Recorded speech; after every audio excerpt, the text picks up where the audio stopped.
എല്ലാവർക്കും നമസ്കാരം. ഒരു ടി വി, ഒരു ഫ്രിഡ്ജ്, ഒരു വാഷിംഗ് മെഷീൻ, ഒരു ലാപ്ടോപ്പ്, AC, 3 സെറ്റുകൾ, ഒരു ടീപ്പോയി, അലമാരി, സൈക്കിള് തുടങ്ങിയ സാധനങ്ങളെല്ലാം 95,000 രൂപയ്ക്ക് തരാമെന്ന് പറഞ്ഞാൽ നമ്മൾ ആരും തന്നെ അത് വാങ്ങാൻ ശ്രമിക്കില്ലേ? എൻ്റെ സുഹൃത്തിന്, എൻ്റെ സഹപ്രവർത്തകന് ഇന്ന് പറ്റിയ അദ്ദേഹത്തിന് വന്ന ഒരു മെസ്സേജുമായി ബന്ധപ്പെട്ടുള്ള കാര്യങ്ങളാണ് ഞാൻ പറയുന്നത്. രാവിലെ നമ്മുടെ ഒരു DYSP അദ്ദേഹത്തിൻ്റെ ഫോട്ടോ സഹിതം ഉള്ള മെസ്സേജ്, DYSPയുടെ ഫോട്ടോ സഹിതമുള്ള മെസ്സേജ് എൻ്റെ ഈ സുഹൃത്തിന് വരികയാണ്. ഇദ്ദേഹത്തിൻ്റെ എന്താണ് വിശേഷം, കാര്യങ്ങളെല്ലാം ചോദിച്ചു. അതിനുശേഷം ഫോൺ നമ്പർ ആവശ്യപ്പെട്ടു. അദ്ദേഹം ഫോൺ നമ്പർ കൊടുത്തു. അതിനുശേഷം പറഞ്ഞു, എൻ്റെ സുഹൃത്ത് CRPFലുള്ള ശ്രീ സന്തോഷ് കുമാർ കോൺടാക്ട് ചെയ്യും. അദ്ദേഹത്തിൻ്റെ കുറച്ച് സെക്കൻഡ് ഹാൻഡ് സാധനങ്ങൾ വിൽക്കാനുണ്ട്, അതിനുവേണ്ട ഏർപ്പാടുകൾ ചെയ്യണം എന്ന് പറഞ്ഞു.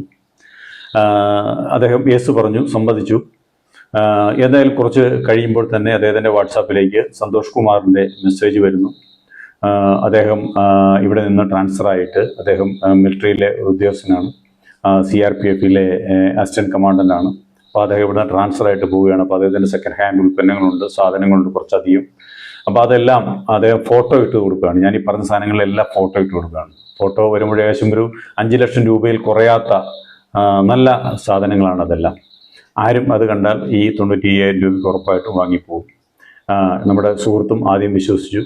അതിനുശേഷം അദ്ദേഹം എന്തായാലും ഒന്ന് ക്ലാരിഫൈ ചെയ്യാൻ വേണ്ടിയിട്ട് DYSPനെ വിളിച്ചു.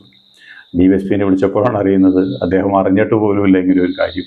അത് ഒരു വ്യാജ പ്രൊഫൈൽ അദ്ദേഹത്തിൻ്റെ യൂണിഫോമുള്ള ഫോട്ടോ സഹിതം ഉണ്ടാക്കിക്കൊണ്ട് നമ്മുടെ സൈബർ കുറ്റവാളികൾ, സൈബർ കള്ളന്മാർ ചെയ്ത ഒരു പണിയാണ്. ഇങ്ങനൊരു തട്ടിപ്പ് ധാരാളം നടക്കുന്നുണ്ട്. നമ്മൾ ശ്രദ്ധിച്ചില്ല എന്നുണ്ടെങ്കിൽ പലവരും തന്നെ അതിൽ വീഴുപോകും. കാരണം ആ ഫോട്ടോസൊക്കെ കണ്ടു കഴിഞ്ഞാൽ അത്രയും ഒറിജിനാലിറ്റി ആ ഫോട്ടോസിനുണ്ട്. സ്വാഭാവികമായിട്ടൊരു ഒരു മിലിറ്ററിയിലെ ഉദ്യോഗസ്ഥൻ അദ്ദേഹത്തിൻ്റെ നാട്ടിലേക്ക് സ്ഥലം മാറി പോവുകയാണ് എന്ന് പറയുമ്പോൾ ഈ സാധനങ്ങൾ അദ്ദേഹത്തിൻ്റെ തിരിച്ചങ്ങോട്ട് കൊണ്ടുപോകാൻ വളരെ പാടുണ്ട്. അപ്പോൾ അതുകൊണ്ട് അത് വിറ്റിട്ട് പോവുകയാണ് എന്ന് പറയുമ്പോൾ നമ്മളെല്ലാവരും വിശ്വസിക്കും. ഈ 95,000 രൂപ അത് വിശ്വസിച്ച് ഇട്ട് കൊടുത്തായിരുന്നു എന്നുണ്ടെങ്കിൽ തീർച്ചയായിട്ടും ആ സുഹൃത്തിൻ്റെ പൈസ അതുപോലെ തന്നെ പോയേനെ. അപ്പോൾ ഇങ്ങനെയുള്ള അബദ്ധങ്ങൾ നമ്മൾ പോയി ചാടാതിരിക്കാൻ വേണ്ടിയിട്ടാണ് ഞാൻ ഇന്നലെയാണ് ഈ സംഭവം ഉണ്ടാകുന്നത്. അത് കണ്ടപ്പോൾ തന്നെ ഞാൻ ഇങ്ങനൊരു വീഡിയോ ചെയ്യണം എന്നോർത്ത് ഇടുന്നത്.